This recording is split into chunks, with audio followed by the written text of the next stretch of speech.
The silence that followed was deafening. My father's face went from red with anger to pale with confusion as the crisp, professional voice of Jennifer Martinez from Forbes magazine filled the upscale Italian restaurant. "Ms. Alexandra Bennett? This is Jennifer Martinez from Forbes. I'm calling to confirm the details for your cover story in our upcoming 30 Under 30 issue. Your company Quantum Dynamics has been selected as our featured tech disruptor of the year." I watched as my entire family, Dad, Mom, my older brother Michael and his wife Sarah, sat frozen, their mouths literally hanging open. The other diners who had been staring at our table just moments before were now leaning in, clearly recognizing the Forbes name. "Yes, Jennifer, this is Alexandra," I said calmly, keeping my voice steady despite the hurricane of emotions swirling inside me. "Thank you for calling. We're incredibly excited about featuring your AI-driven logistics platform. The preliminary numbers show Quantum Dynamics is valued at $2.8 billion, making you one of the youngest female tech CEOs to reach this milestone. We'd like to schedule the photo shoot for next Tuesday at your headquarters in downtown Seattle." My father's wine glass slipped from his hand, shattering on the marble floor. The sound echoed through the restaurant, but I barely flinched. I'd been preparing for this moment for 3 years. "That works perfectly, Jennifer. Should we plan for the usual 2-hour session?" "Actually, given the scope of this story, we're allocating 4 hours. This will be our December cover story. The article will detail how you built a billion-dollar company while maintaining complete anonymity, working under the radar while traditional logistics companies like Harrison Transport struggled to adapt." I glanced at Michael, whose face had gone completely white. Harrison Transport was the family business he'd been bragging about running all evening, the same company that had been hemorrhaging clients to my unknown competitor for the past 18 months. "I understand," I said, still maintaining that calm tone that had always irritated my family. "I'll have my assistant coordinate with your team. One more thing, Alexandra. The article will also cover your philanthropic work through the Bennett Foundation. The $50 million donation to establish STEM scholarships for underprivileged students is exactly the kind of story our readers love." Dad's chair scraped against the floor as he abruptly stood up, his hands shaking. The Bennett Foundation bore our family name, but they'd never connected it to me. Why would they? I was just the family disappointment who worked in computers and lived in a modest apartment. "Thank you, Jennifer. I look forward to Tuesday. Congratulations again, Alexandra. You're truly changing the industry." I ended the call and calmly placed my phone face down on the white tablecloth. The silence stretched on for what felt like an eternity. Finally, Mom spoke in a whisper. "Alexandra, what was that? Let me take you back to how this dinner started." 2 hours earlier, I'd arrived at Bella Vista, our family's traditional monthly dinner spot, wearing my usual simple black dress and carrying my worn leather messenger bag. I'd driven my 15-year-old Honda Civic and parked it next to Dad's gleaming BMW and Michael's brand-new Mercedes. The hostess had greeted me with barely concealed disdain, clearly assuming I was lost or in the wrong restaurant. "Miss, I think you might be looking for the casual dining section downstairs? Bennett party table for 5, I'd replied quietly. Her expression had shifted to confusion, then reluctant acceptance as she led me to the private dining room where my family was already seated, looking like they belonged in a luxury lifestyle magazine. Dad had looked up from his conversation with Michael about quarterly profits and shaken his head with visible disappointment. "Alexandra, couldn't you have made an effort? This is a respectable establishment." "I'm wearing a dress, Dad." "That dress probably costs less than what I spend on dry cleaning," Michael had chimed in, adjusting his $300 tie. "Sarah, didn't you offer to take her shopping?" Sarah had smiled awkwardly. "I did mention that sale at Nordstrom."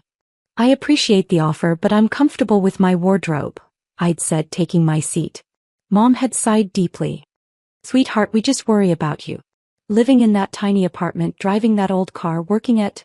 what is it you do again?" "I work in logistics and technology consulting." "Right, computers," Dad had said dismissively, the same way he'd been saying it for 3 years. "But when are you going to get a real job? Something stable?" Michael was running 3 departments at Harrison Transport by the time he was your age. That's when the interrogation had really begun. For the next hour and a half, they'd systematically dissected every aspect of my life, comparing me unfavorably to Michael at every turn. Michael's buying Sarah a new house in Bellevue, Mom had announced proudly. 4 bedrooms, 3 baths, a 3-car garage. What does your place have, dear? 1 bedroom. It suits my needs. But don't you want more? Sarah had asked gently. Don't you want to build something? Have a family? Michael and I are already talking about kids. I am building something. My work is very fulfilling. Michael had laughed then, the same condescending laugh that had haunted family dinners for years. Playing with computers isn't building anything, Alexandra. I'm talking about real assets, real wealth, real success that people can see and respect. Your brother closed a $2 million deal last month, Dad had added proudly. That's what success looks like. Not sitting in some cubicle somewhere troubleshooting other people's technical problems. I don't work in a cubicle, Dad. Whatever. The point is you're 32 years old and you have nothing to show for it. No house, no husband, no real career progression. When I was your age, I'd already built Harrison Transport into a regional powerhouse. That's when the evening had taken its sharpest turn. Michael, emboldened by Dad's support and probably the 3 glasses of wine he'd consumed, had decided to deliver what he clearly thought would be a wake-up call. Alexandra, we love you, but someone needs to tell you the truth. You're living in a fantasy world. This consulting thing you're doing? It's not a real business. You're basically a freelancer with delusions of grandeur. Michael, Sarah had warned quietly. No, she needs to hear this. Look around this restaurant, Alexandra. Look at how people live when they're actually successful. Look at Dad's watch, my suit, Mom's jewelry. That's what achievement looks like. Not whatever it is you're doing. Dad had nodded approvingly. Your brother's right. You're intelligent, Alexandra. You could do something meaningful with your life if you stopped wasting time on these computer games and got serious about your future. I am serious about my future. Then prove it, Michael had challenged. Show us one thing. One concrete achievement. One reason we should take your career seriously. That's when Dad had stood up, his voice carrying across the restaurant as he delivered his devastating verdict. You'll never amount to anything. 32 and still a failure. The other diners had turned to stare. I'd felt my cheeks burn with humiliation, the same humiliation I'd felt at dozens of family gatherings over the past 3 years. But this time was different. This time my phone was ringing.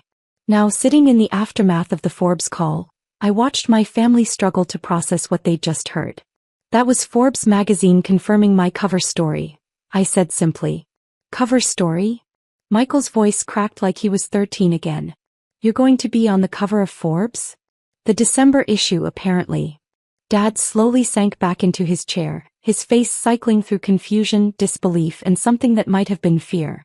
You said, Quantum Dynamics.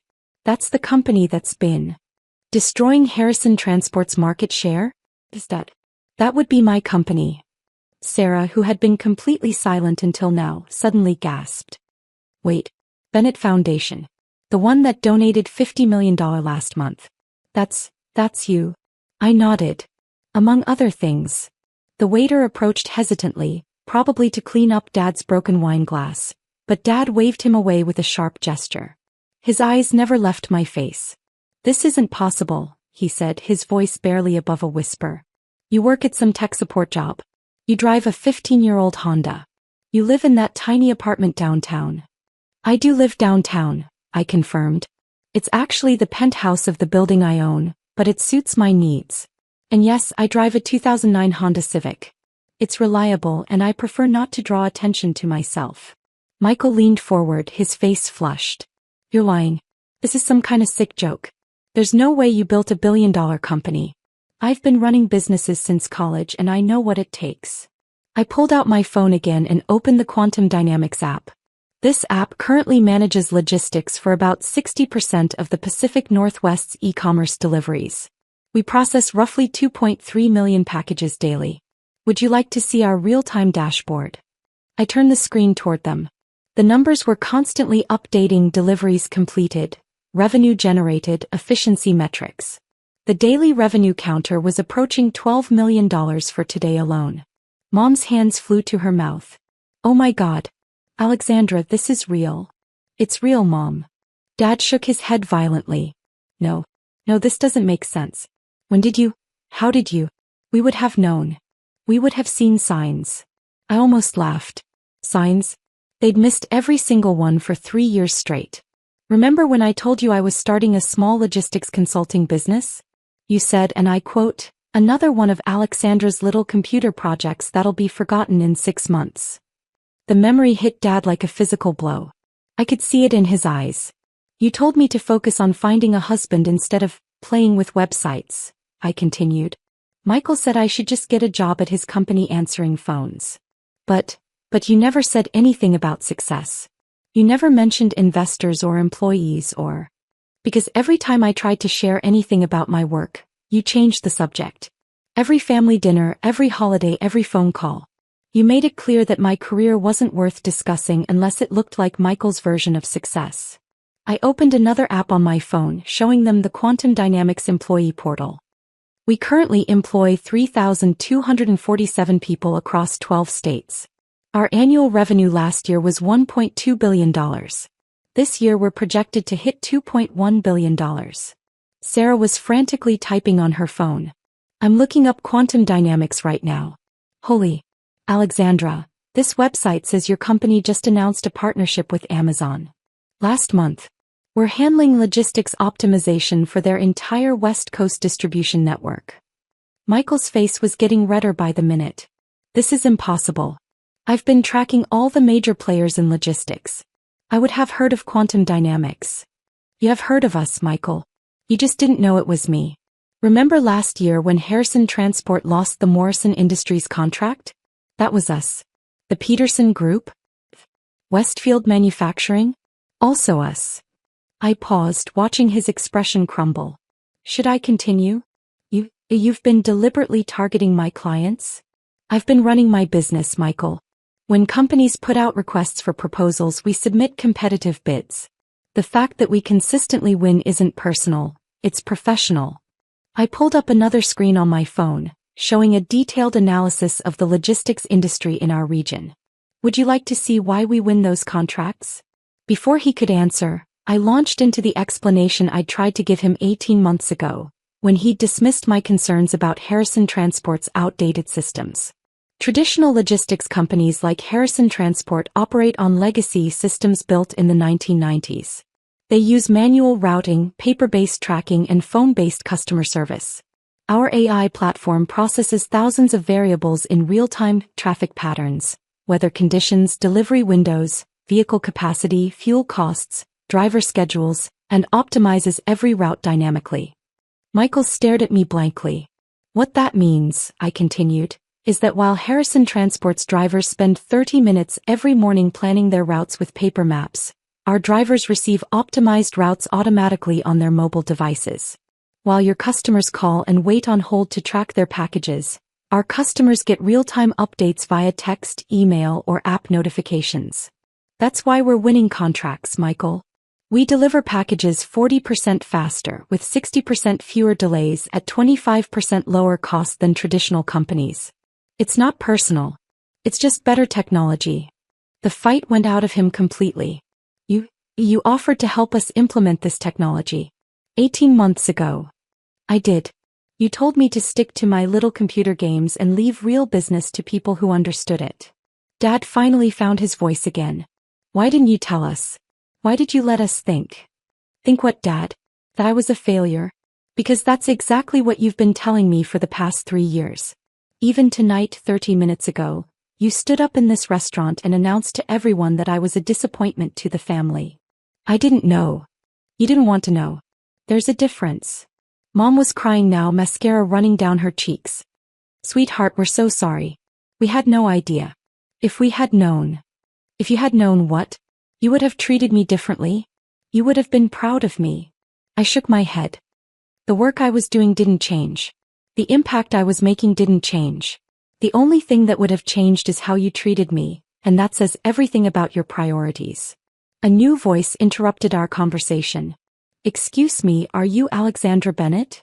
I turned to see a young man in his 20s standing beside our table, holding his phone. Behind him, several other diners were looking in our direction with recognition dawning on their faces. I'm sorry to interrupt, but I just saw the Forbes announcement on Twitter.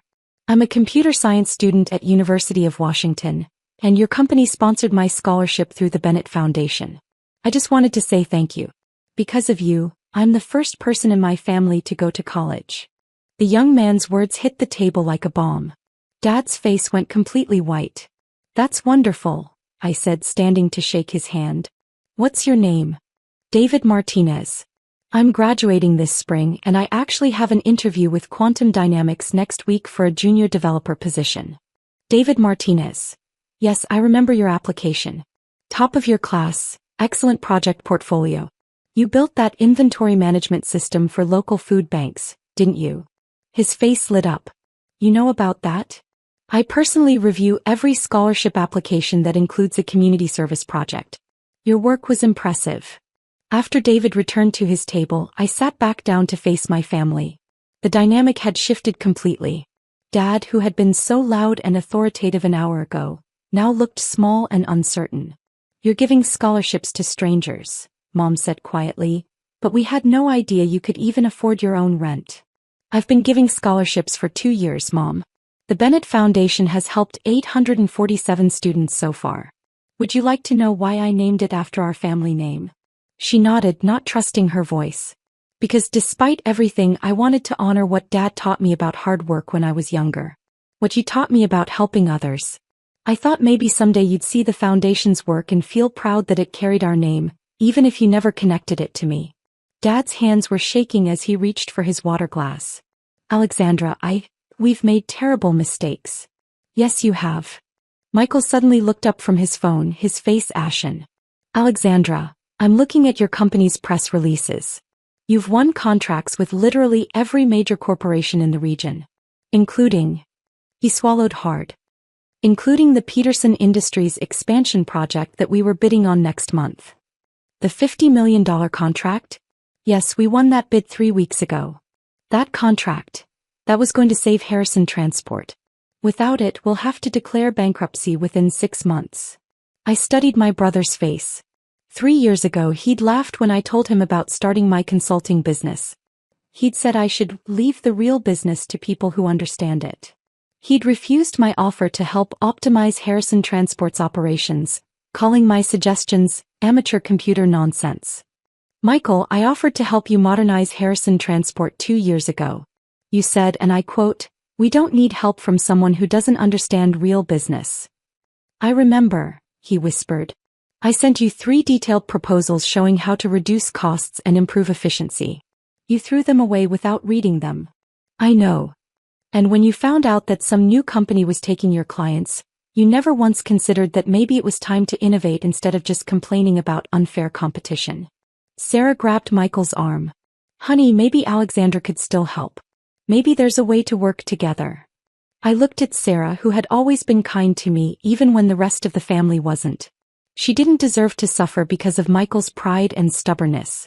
"There might be a way," I said carefully. "But it would require some significant changes." Michael's head snapped up. "What kind of changes?" "Harrison Transport would need to completely modernize its operations. New software systems, new training protocols, new management structure. And it would mean acknowledging that the old way of doing things doesn't work anymore." "I can do that. I'll do whatever it takes." I pulled out my phone again and opened a different app, one that Michael had no idea existed. "This is Harrison Transport's real-time performance metrics. I've been tracking your company's efficiency for the past year." Michael stared at the screen in shock. "How do you have access to our internal data?" "Because your systems are so outdated that they're basically public. Any decent programmer could access this information. It's one of the reasons you're losing contracts. Your data security is non-existent." I showed him the numbers: delivery delays, customer complaints, cost overruns, route inefficiencies. It was even worse than I'd thought. "Michael, your company is operating at about 30% efficiency compared to industry standards. Your average delivery time is 2.3 days when it should be same day or next day. Your customer satisfaction rating is 62% when the industry standard is 94%. Your cost per delivery is $47 when it should be under $20. Dad leaned over to look at the screen. "Those numbers, are those accurate?" "Completely accurate. The only reason Harrison Transport hasn't gone bankrupt already is because you inherited Dad's reputation and have older clients who haven't modernized their own operations yet. But those clients are retiring or being replaced by younger executives who expect modern service levels. What would it take to fix it? Michael asked, his voice barely audible.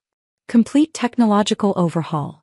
New logistics software, real-time tracking systems, automated routing optimization, customer service integration, mobile applications for drivers and customers, data analytics platform, cybersecurity implementation. I paused. Basically, everything I tried to explain to you 3 years ago. How much would that cost? Michael asked. About $2.3 million for the full transformation, plus another $800,000 for staff training and transition costs. Michael's face fell. We don't have that kind of money. That's why we desperately needed the Peterson contract. I was quiet for a long moment, considering my options. These people had hurt me deeply, dismissing my achievements and making me feel worthless for years. But they were still my family.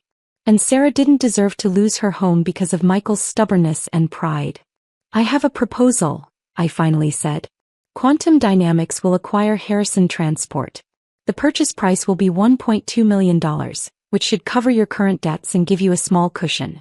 Michael, you'll become a regional operations manager, and you'll spend the next 2 years learning modern logistics management under my senior staff. You do that. Michael's voice was barely audible. There are conditions. You'll start at an entry-level management salary, $75,000 per year.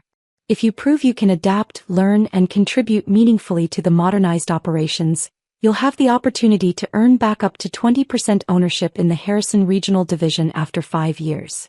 And if I can't adapt? Then you'll remain an employee with a steady paycheck and benefits, which is more than you'll have if the company goes bankrupt next year. Sarah reached across the table and squeezed my hand. Alexandra, that's incredibly generous. I'm not doing it to be generous, Sarah.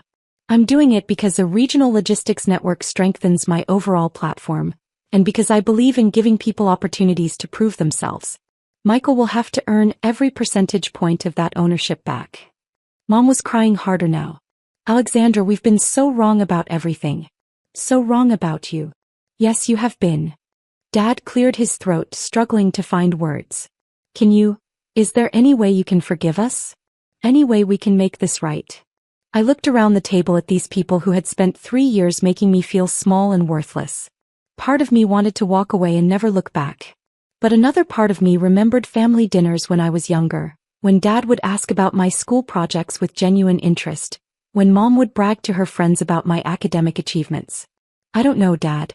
Trust isn't something you can rebuild overnight. But we can try? Mom asked hopefully. We can try.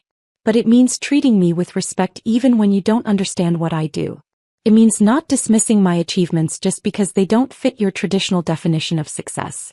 And it means accepting that I built something incredible with no help from any of you, while you were all convinced I was failing. We can do that, Dad said quickly. We want to do that. My phone buzzed with a text message. I glanced at it and couldn't help but smile. What is it? Sarah asked. My assistant. The Forbes photographer wants to include a family photo for the article. Something about the support system behind successful entrepreneurs. I looked around the table. I was going to decline, but maybe. Yes, Mom said immediately. Yes, absolutely. We'd be honored. Even though an hour ago you were ashamed to have me as a daughter? Dad winced. Alexandra, I will regret those words for the rest of my life. But if you give us a chance, I promise we'll spend every day proving that we're proud of you. I studied his face, looking for any sign of insincerity. What I saw instead was a man who had just realized he'd completely misjudged his own daughter, and who was genuinely devastated by his mistakes. The photo shoot is Tuesday at 2 p.m. at Quantum Dynamics headquarters, I said finally. Dress professionally. And Dad. Yes. When the reporter asks about my childhood and what inspired me to become an entrepreneur, I hope you'll remember that it wasn't your doubt that motivated me. It was your early encouragement, before you decided I wasn't worth your attention anymore.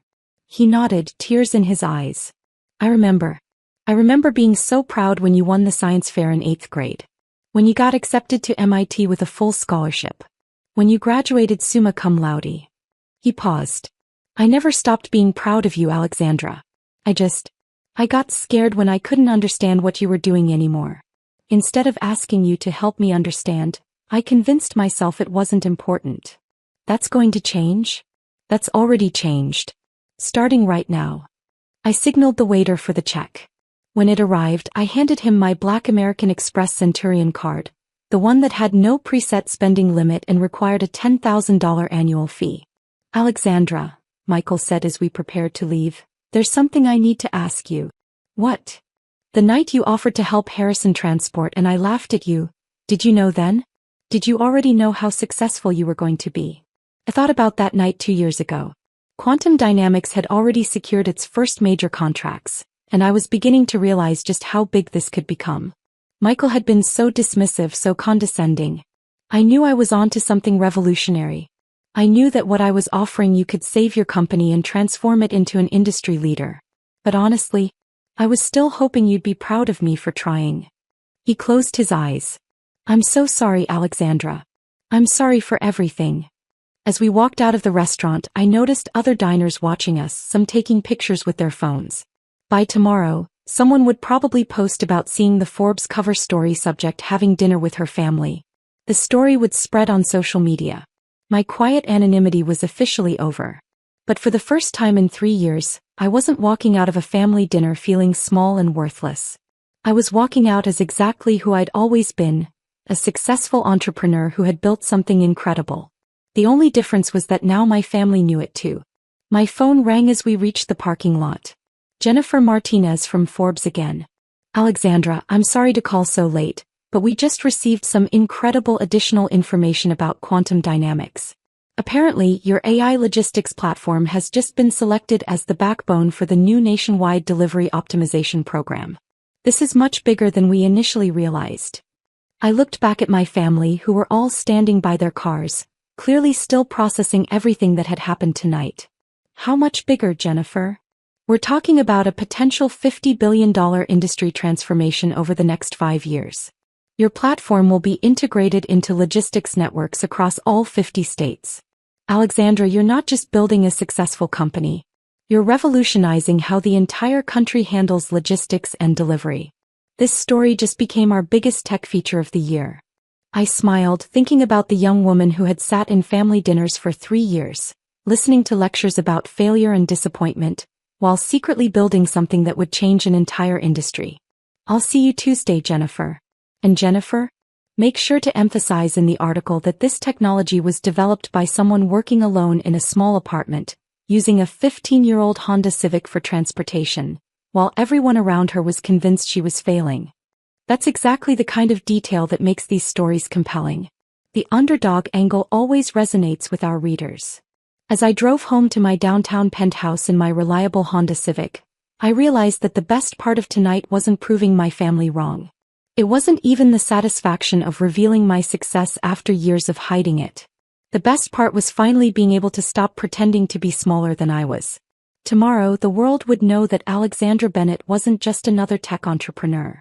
I was the woman who had quietly revolutionized an entire industry while her own family never bothered to ask what she was working on. And now, finally, they wanted to listen.